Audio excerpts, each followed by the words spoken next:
really, really great, and some of it is a little scary to people on the core team. But it's new, it's interesting, and some of those ideas will get popular and may well make their way into products. And so, if I could add, one of the keys to that, and one of the things that we get by having public input, is a lot of challenges to things that we hold dear.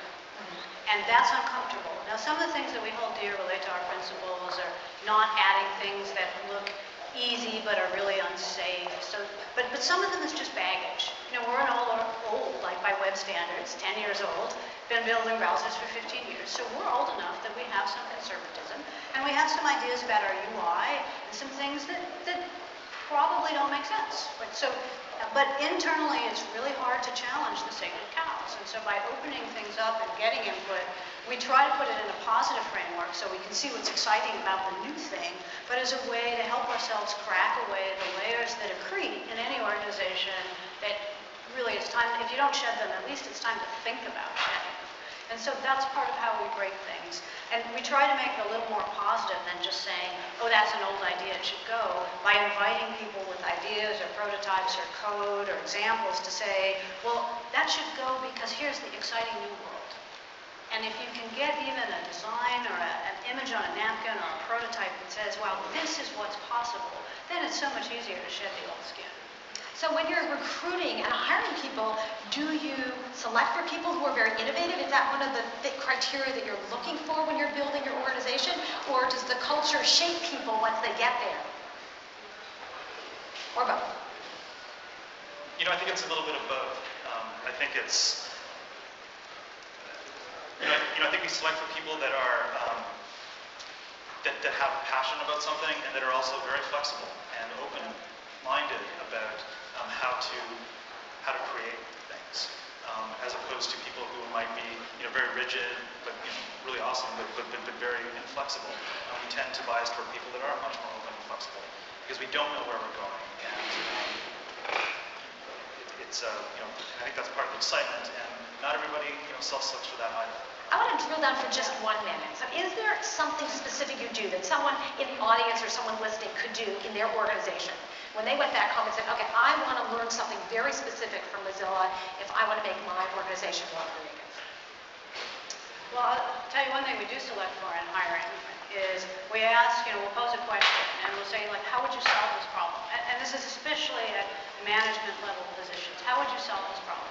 And if the answer in any way is, well, I would tell people how to do it, or I would say, this is my role to make this decision, we're going to do this, then we're usually done.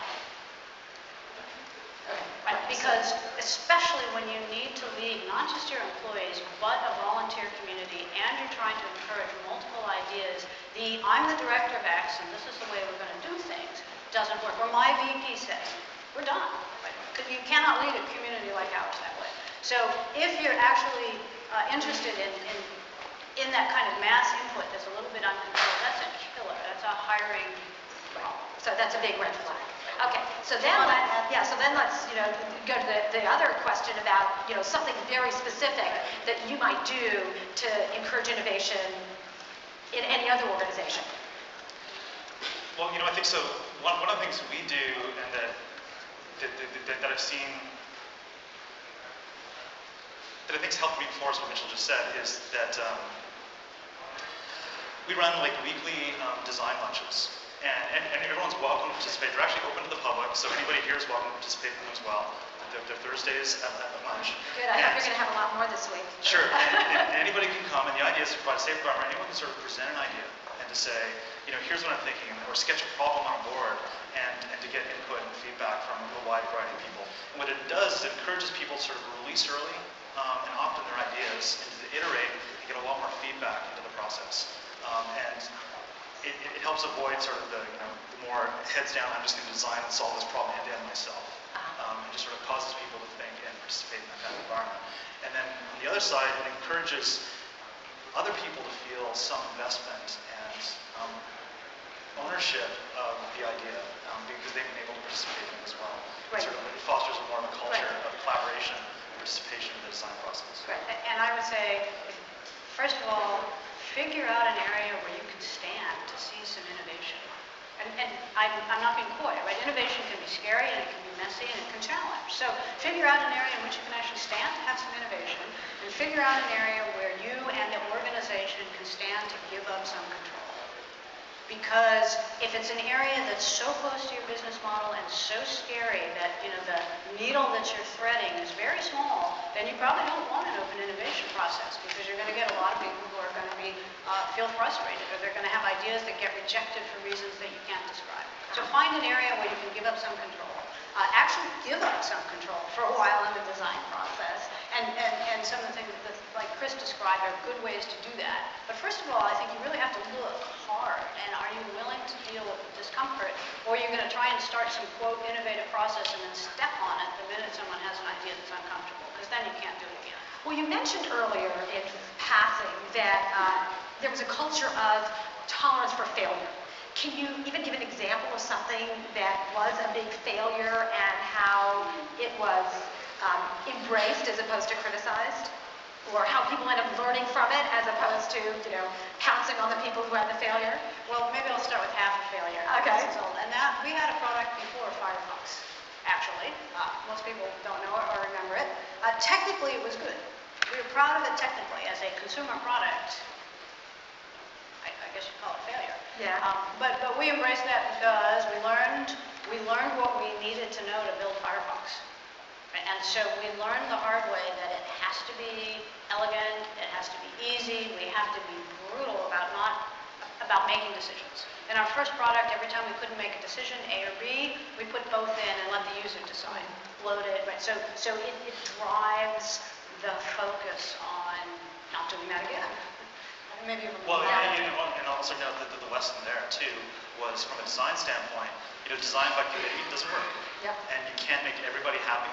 And therefore, at the end of the day, someone does, and you know, in our case, a group does make decisions about, you know, what something's going to look like in the product, or what path we're going to take. But it does it taking in all the inputs and due consideration, and we make a decision. We talk about why the decision was made. But that's what was a lesson from something that was not necessarily a success. So here's another one. I don't know if I'd call it complete failure yet, but when I set out the Mozilla goals for 2 years, through 2010, and this is a public process of discussion, and this is trying to lead the Mozilla community, not just employees, but everyone around the world. Like, what are we actually trying to accomplish on the public benefits side? And I had a goal, I proposed a goal related to treatment of information or data. Well, it turns out that the setting in Europe is really different, and it could not get to the kinds of discussions that I thought we needed to have. By raising data and by saying that there's some information that Mozilla has that might be useful publicly, you know, it just created a firestorm.